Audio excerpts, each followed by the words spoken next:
क्या कभी आपने खुद से ये सवाल किया है, मैं कौन हूं? मैं ये जीवन क्यों जी रहा हूं? और क्या इस जीवन का कोई गहरा अर्थ है? हम सभी कभी न कभी इन सवालों से टकराते हैं। कभी अकेले में, कभी किसी हार के बाद, कभी रिश्तों की उलझनों में। और जवाब अक्सर हमें बस और उलझा देते हैं। लेकिन एक किताब है जो इन सवालों का जवाब न सिर्फ देती है, बल्कि हमारी पूरी सोच को बदल देती है। Bhagavad Gita in real life, लेखक जयंती पारेख द्वारा लिखी गई ये किताब सिर्फ धर्म या शास्त्र की बात नहीं करती।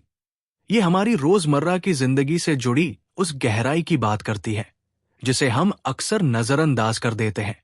ये किताब बताती है कि गीता सिर्फ युद्ध भूमि पर अर्जुन को नहीं, बल्कि आज के दौर के हर इंसान को रास्ता दिखाने वाली आवाज है। जब आपका मन टूटा हो, जब निर्णय लेने की हिम्मत न हो, जब जीवन बोझ लगे, तब गीता आपकी आत्मा से बात करती है। इस किताब की खूबसूरती यही है कि ये हमें बताती है कैसे हम श्री कृष्ण के गूढ़ ज्ञान को अपने करियर, रिश्तों, मानसिक तनाव और आत्म संतुलन में बदल सकते हैं। ये सिर्फ एक किताब नहीं, एक जीवित मार्गदर्शक है जो हमें बार बार अपनी ओर बुलाती है। हर बार जब हम भटकते हैं, अगर आपने कभी जीवन से थककर हार मानने की सोची है या अपने भीतर कुछ बड़ा करने की चाहत महसूस की है, तो ये समरी आपके लिए है। और हां, अगर ये बातें आपके दिल को छू जाएं, तो बुक मीडियम चैनल को जरूर एक खास जगह दीजिए। लाइक कीजिए, शेयर कीजिए और सब्सक्राइब करना मत भूलिए, क्योंकि शायद अगली वीडियो वही हो जो आपकी जिंदगी बदल दे। क्या आपने कभी किसी ऐसे मोड़ पर खुद को खड़ा पाया है जहां मन लड़खड़ा रहा हो और दिल ये तय ही न कर पा रहा हो कि क्या करना सही है? क्या आपने खुद से ये सवाल किया है कि अगर मुझे कुछ करना ही है तो मैं किसके लिए कर रहा हूं? दुनिया के लिए, दूसरों की उम्मीदों के लिए, या अपने लिए? आज हम बात कर रहे हैं किताब Bhagavad Gita in real life के पहले अध्याय की, जिसका शीर्षक है आत्मज्ञान से जीवन की शुरुआत। लेखक जयंती पारेख ने इस अध्याय में जिस गहराई से आत्मा के ज्ञान को हमारे रोजमर्रा के जीवन से जोड़ा है, वो सच में दिल को छू जाता है। जब अर्जुन ने युद्ध भूमि में खड़े होकर अपने ही अपनों को देखा, तो वो विचलित हो गया। उसका मन कहने लगा, ये सब क्यों? किसके लिए? और ठीक यही सवाल हम भी तब पूछते हैं जब जिंदगी हमें मुश्किल फैसलों के सामने लाकर खड़ा कर देती है। लेखक हमें याद दिलाते हैं कि हम सिर्फ ये शरीर नहीं है, हम एक आत्मा है जो अनंत है, जो न जन्मती है न मरती है। लेकिन क्या आप भी ये भूल जाते हैं? जब कोई हमें ठुकरा देता है, जब हम असफल हो जाते हैं, जब कोई हमें नीचा दिखाता है, तब हम खुद को कमतर समझने लगते हैं। इस अध्याय का संदेश है, खुद को शरीर से नहीं, आत्मा से पहचानो। जब हम ये समझ जाते हैं कि हमारा असली स्वरूप आत्मा है, तब दूसरों की राय, असफलता का डर और दुख हमारे ऊपर हावी नहीं हो पाते। ये बात आपको कितनी भी साधारण लगे, लेकिन इसका असर गहरा होता है।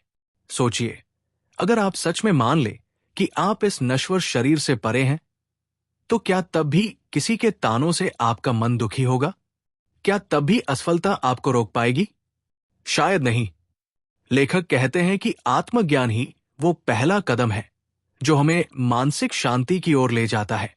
क्योंकि जब हमें पता होता है कि हम कौन हैं, तभी हम जान पाते हैं कि हमें क्या करना है। तो अगली बार जब आप किसी मुश्किल में हो, तो बस एक पल के लिए आंखें बंद करिए और खुद से पूछिए, मैं शरीर नहीं, मैं आत्मा हूं। फिर देखिए कैसे आपके भीतर एक अजीब सी शांति उतरने लगेगी। और अब मैं आपसे पूछना चाहता हूं, क्या आपने कभी खुद को सिर्फ शरीर मानकर खुद से नफरत की है? क्या आप तैयार हैं अपने असली स्वरूप को पहचानने के लिए?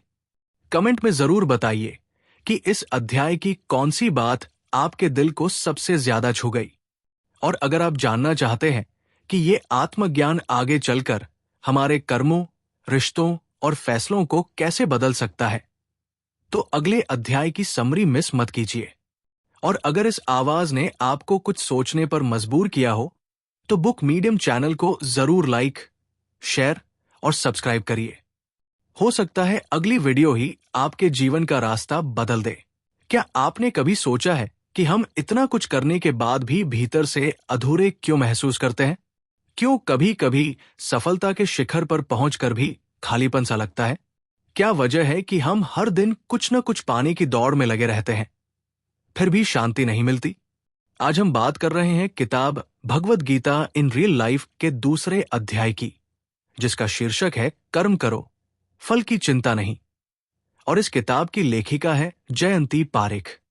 ये अध्याय गीता के उस सबसे प्रसिद्ध उपदेश पर आधारित है जिसे हम सबने कभी न कभी सुना है, कर्म किए जा, फल की चिंता मत कर। लेकिन इसे सुनकर अक्सर हम कंफ्यूज हो जाते हैं।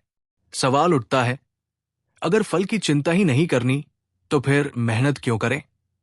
फिर लक्ष्यों का क्या मतलब? लेखिका इस अध्याय में बहुत ही सरल शब्दों में बताती है कि इसका मतलब है हमारा अधिकार सिर्फ अपने कर्म पर है, न कि उसके नतीजों पर। इसका अर्थ ये नहीं कि हम लक्ष्य छोड़ दें या मेहनत बंद कर दें। इसका मतलब है हम पूरा प्रयास करें, पूरी निष्ठा से काम करें, लेकिन परिणाम को अपने हाथ में न माने। क्योंकि जब हम सिर्फ फल की चिंता में उलझ जाते हैं, तब तनाव, डर और असफलता का डर हमारे कर्म की शक्ति को खा जाता है। सोचिए, अगर आप सिर्फ रिजल्ट के डर से कोई काम कर रहे हैं, तो क्या आप पूरे मन से वो काम कर पाएंगे? नहीं ना।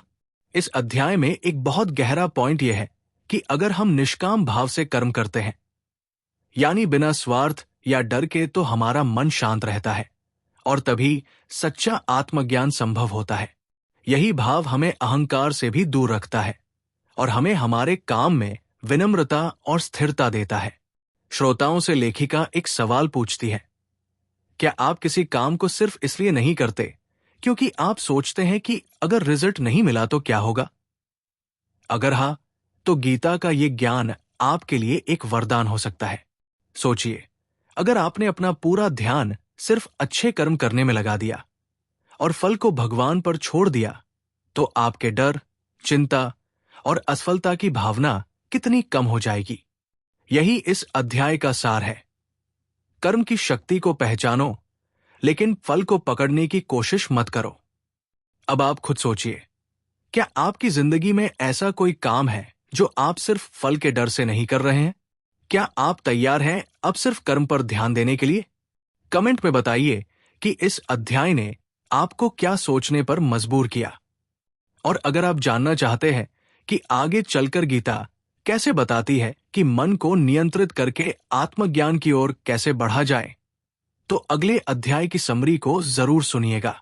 क्या आप कभी उस हालत में फंसे हैं जहां आपका मन एक ही बात को बार बार सोचता है, जैसे कोई पुराना दर्द, कोई गलती या कोई इंसान जो अब आपकी जिंदगी में नहीं है? वो बस बार बार आपके ख्यालों में आता रहता है। आप चाहकर भी उस सोच से बाहर नहीं आ पाते और फिर वही सोच धीरे धीरे आपकी शांति, आपकी नींद और आपके फैसलों पर हावी हो जाती है। आज हम बात कर रहे हैं किताब Bhagavad Gita in real life के तीसरे अध्याय की, जिसका शीर्षक है मन को जीतना ही सच्ची जीत है। और इस किताब की लेखिका है जयंती पारेख। लेखिका बताती है कि युद्ध का मैदान सिर्फ बाहर नहीं होता, असली युद्ध हमारे अंदर होता है, हमारे मन के साथ। ये मन ही है जो कभी डराता है, कभी उकसाता है, कभी झूठी उम्मीदें देता है और कभी हमें हमारी ही नजरों में गिरा देता है। गीता में श्री कृष्ण कहते हैं कि जिसने अपने मन को जीत लिया, उसने पूरी दुनिया को जीत लिया। लेकिन सवाल यह है कि हम अपने मन को जीते कैसे, जब मन हर पल कुछ और सोचता है, जब वो इधर उधर भटकता है, तब उस पर नियंत्रण कैसे पाया जाए? इस अध्याय में लेखिका बहुत सरल भाषा में समझाती है कि सबसे पहले हमें यह समझना होगा कि हमारा मन हमारा सेवक है, न कि मालिक। और जब हम अपने मन को उद्देश्य से जोड़ते हैं, उसे अनुशासन में रखते हैं, तभी वो हमारे जीवन को ऊपर ले जाने वाला साथी बनता है। मन को जीतने के लिए जरूरी है ध्यान, संयम और सतत अभ्यास। जब हम हर दिन अपने विचारों पर ध्यान देने लगते हैं कि क्या सोच रहे हैं, क्यों सोच रहे हैं, तो धीरे धीरे हमारा मन शांत होने लगता है। यही आत्मनिरीक्षण की शुरुआत है।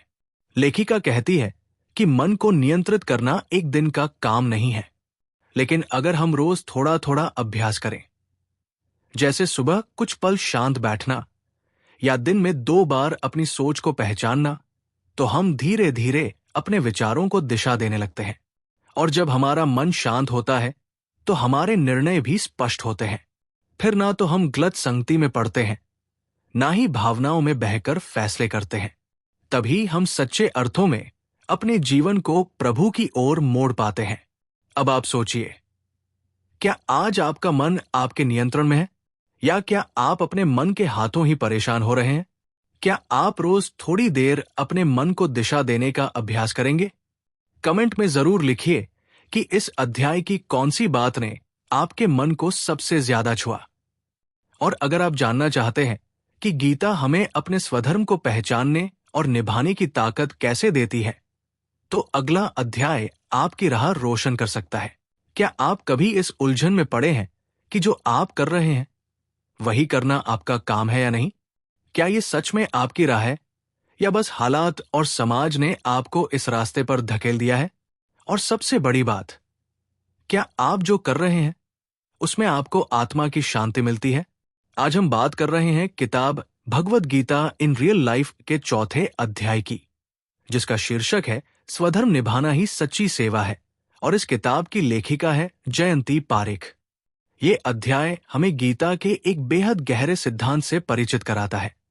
स्वधर्म यानी वो कर्म जो हमारे स्वभाव के अनुरूप हो, जो हमारे लिए बना हो, जिसे करने में न हम झूठा दिखावा करते हैं और न ही आत्मग्लानि महसूस होती है।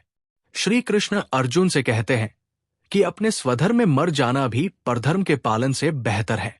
इसका मतलब ये नहीं कि हम कोई बड़ा काम करें या दुनिया बदल दें। इसका मतलब है हम वही काम करें जिसमें हमारे भीतर की आत्मा, हमारे मूल्य और हमारी सच्चाई झलकती हो। इस अध्याय में लेखिका बड़ी खूबसूरती से समझाती है कि आज की जिंदगी में हम में से ज्यादातर लोग दूसरों की उम्मीदों पर खरे उतरने की कोशिश में अपना असली स्वरूप ही खो देते हैं। हम वो नौकरी चुनते हैं जो समाज को अच्छी लगे, वो व्यवहार अपनाते हैं जो लोगों को पसंद आए, और उस जीवन शैली को जीते हैं जिसमें हम बस चलते जाते हैं, बिना रुके सोचे कि क्या यही हमारी राह है। लेकिन स्वधर्म का अर्थ है अपने अंतर की आवाज सुनना, अपने गुणों, अपनी रुचियों और अपने मूल स्वभाव के अनुसार कर्म करना। जब हम ऐसा करते हैं तब कर्म बोझ नहीं लगता, वो साधना बन जाता है। लेखिका ये भी कहती है कि स्वधर्म निभाना आसान नहीं होता, क्योंकि उसमें जोखिम होता है, अकेलापन होता है और कई बार दूसरों की आलोचना भी सहनी पड़ती है। लेकिन यही रास्ता आत्मिक संतुलन और आनंद की ओर ले जाता है।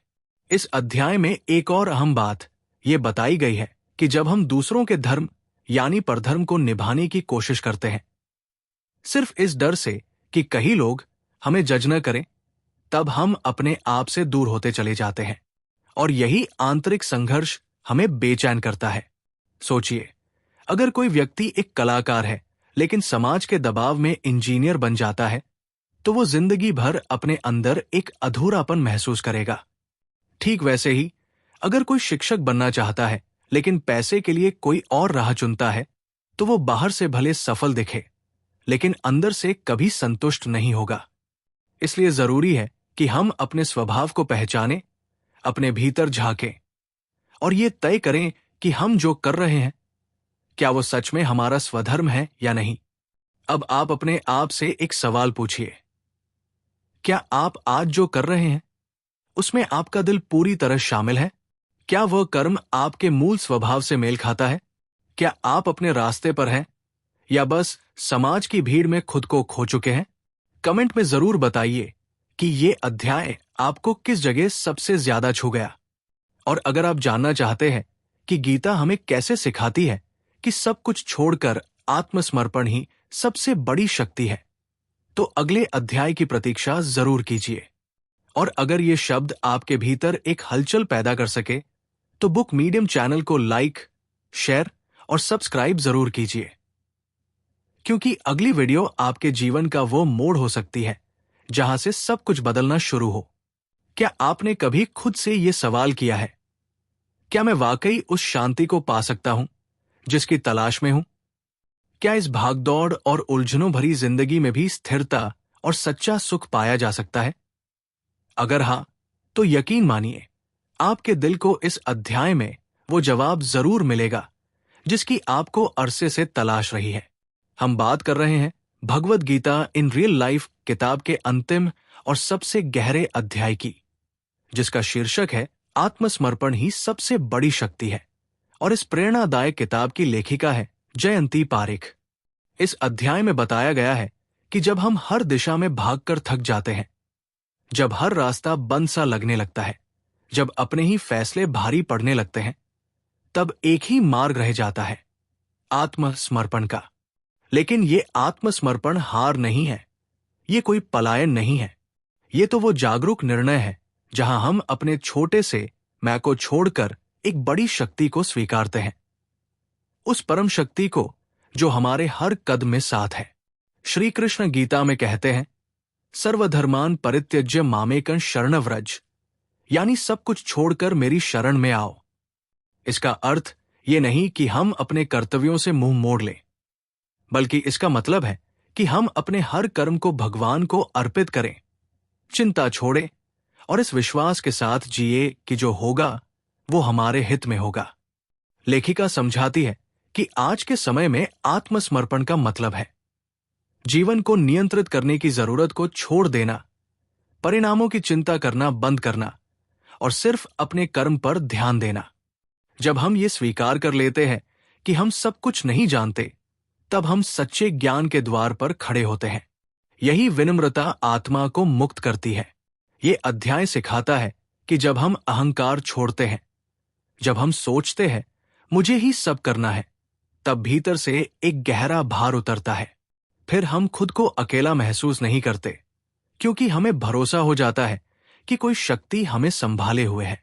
अब मैं आपसे एक सवाल पूछना चाहता हूं, क्या आप उस शक्ति पर पूरा भरोसा कर सकते हैं? क्या आप अपने जीवन की बागडोर कुछ देर के लिए उस परम शक्ति को सौंप सकते हैं, ताकि आप सिर्फ कर्म कर सकें, चिंता किए बिना? अगर इस पूरी किताब ने और खासकर इस अंतिम अध्याय ने आपके भीतर कुछ हलचल पैदा की हो, कोई दिशा दिखाई हो, तो हम आपके आभारी हैं। आपने इस यात्रा में हमारे साथ रहकर न सिर्फ ज्ञान को सुना, बल्कि उसे महसूस भी किया। बुक मीडियम की पूरी टीम की ओर से आपका तहे दिल से आभार। आपने हमारे इस सफर का हिस्सा बनकर इस परिवार को और भी खास बना दिया। याद रखिए, चाहे हालात जैसे भी हों, चाहे आप जहां भी हों, अगर आप ठान ले तो कुछ भी असंभव नहीं है। आपके भीतर वो शक्ति है जो आपको हर अंधेरे से बाहर निकाल सकती है। बस जरूरत है एक विश्वास की, और उस विश्वास के साथ एक कदम बढ़ाने की। अब आप हमारे परिवार का हिस्सा है। बुक मीडियम में आपका स्वागत है। अगर ये आवाज आपके दिल तक पहुंची हो, तो चैनल को लाइक, शेयर और सब्सक्राइब जरूर करें, क्योंकि हम फिर लौटेंगे ऐसी ही एक और किताब के साथ, क्योंकि हम फिर मिलेंगे। एक और किताब, एक और रोशनी और शायद एक और नई शुरुआत के साथ। आप अद्भुत हैं, और याद रखिए, कुछ भी असंभव नहीं है।